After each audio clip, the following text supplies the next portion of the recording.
এই আসিয়া দৃশ্য আমরা ভুলে যাব। এই যে মেয়েটা কাতরাতে কাতরাতে মারা গেল আজকে, বেশি দিন সময় লাগবে না, 1 মাস 2 মাস হাইয়েস্ট 3 মাস।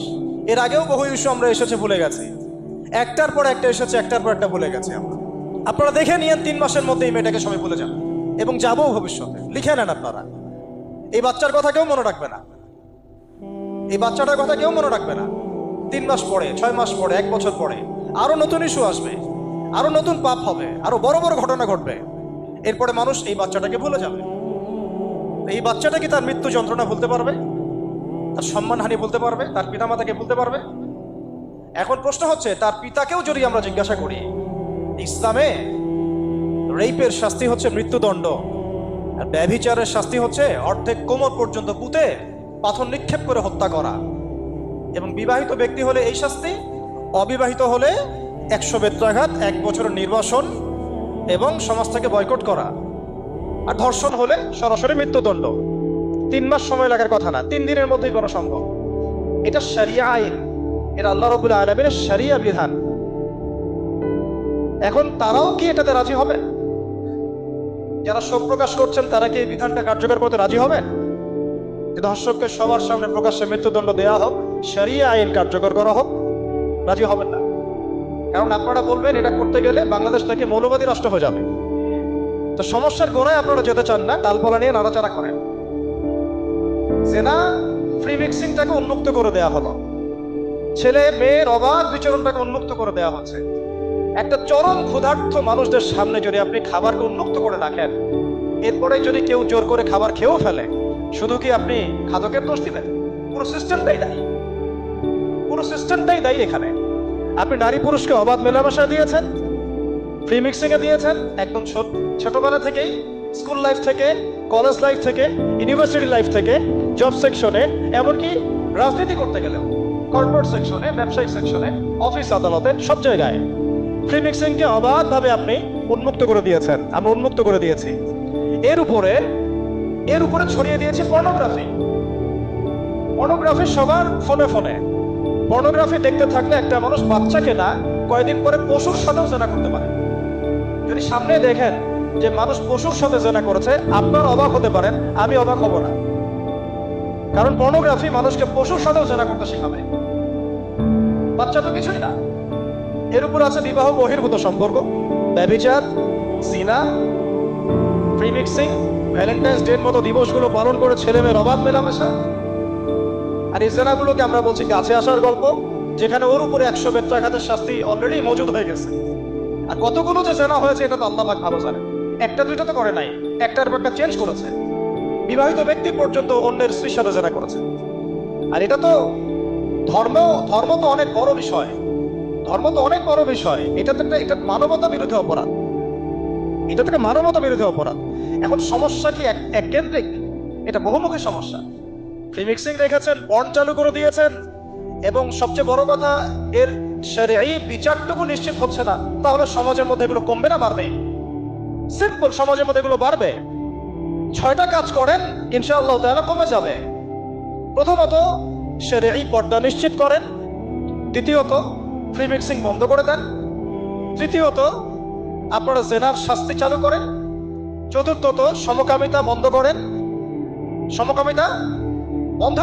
এলজিবিটি বন্ধ করেন, পঞ্চমত ব্যভিচারের যে রজম শাস্তি চালু করেন, শরঈ বিধান চালু করেন, পর্নসাইটগুলোকে বন্ধ করে দেন, এবং সমাজে তাকওয়া নৈতিকতা শিক্ষাটাকে বাড়িয়ে দেন। দেখেন সমাজে জেনা কমে না বাড়ে। কিন্তু কেউ এই সমস্যার গোড়ায় যাবে না। একটা ইস্যু আসবে, একটা ইস্যু যাবে। আজকে আপনার বোন তো কালকে আমার বোন, কালকে অমুকের বোন, কালকে তার মেয়ে, নিজের ঘর পর্যন্ত চলে আসছে। আর কয়টা রিপোর্টই বা আমাদের সমাজের সামনে আসে? যে কয়েকটা রিপোর্ট সামনে এসেছে, এগুলো 50%ও না। বহু মেয়ে এগুলো বলতেও পারে না, লজ্জায়। আর আমি তো ওইসব মেয়েদের ব্যাপারে কথা বলা ছেড়ে দিয়েছি, যারা স্বেচ্ছায় নিজের ইজ্জতকে বিলি দেয়।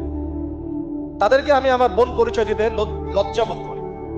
সমাজ থেকে গায়রত, ব্যক্তিত্ব, পর্দা, শালীনতা, হিজাব এগুলো উঠিয়ে দেওয়া হয়েছে। আপনারা কি দ্বীনি অঙ্গনের তসলিমা নাসরিন হতে চান নাকি? তারা কি দ্বীনি অঙ্গনে তসলিমা নাসরিন হতে চান? কেন আপনি একটা ছেলের সাথে হারাম সম্পর্কে জড়াবেন? কেন প্রেম করতে যাবেন? কেন আপনি তার সাথে বাইকে করে ঘুরতে যাবেন?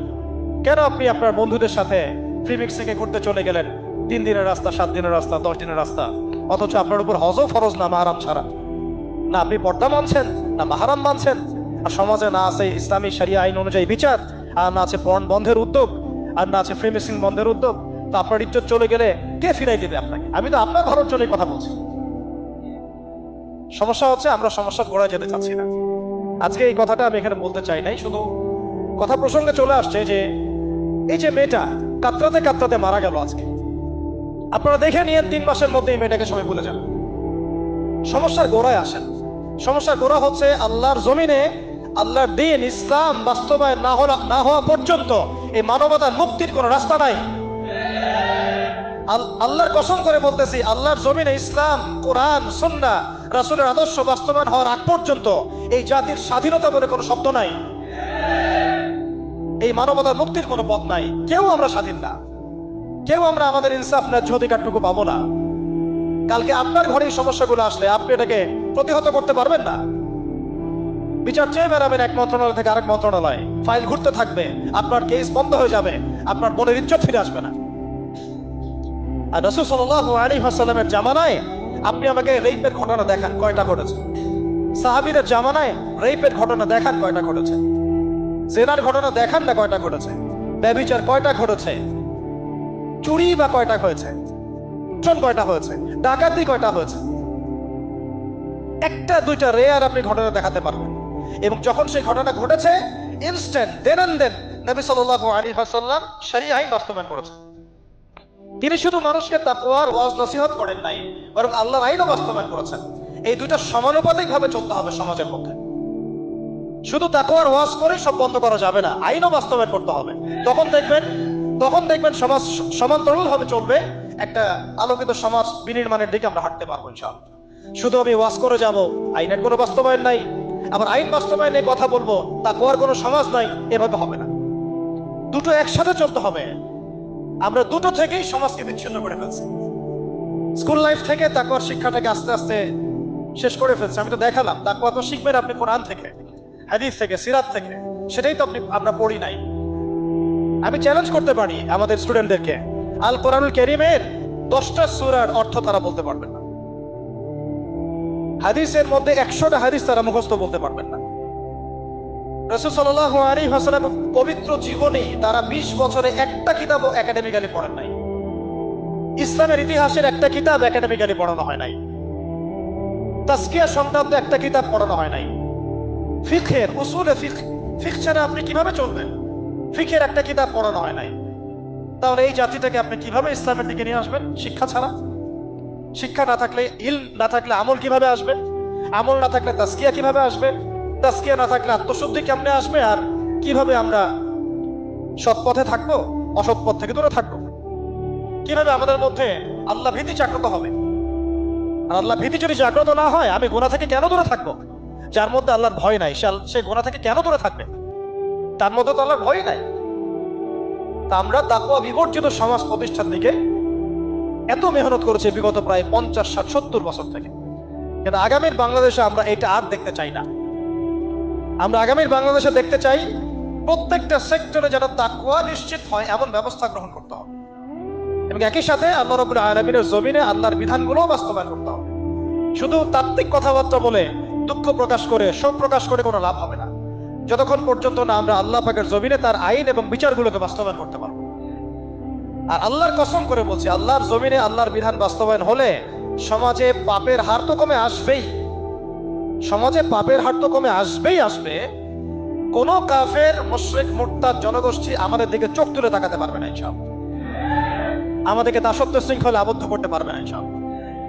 সব কথার শেষ কথা ভাই, যে আমরা দুনিয়াতে এসেছি লিমিটেড টাইমের জন্য।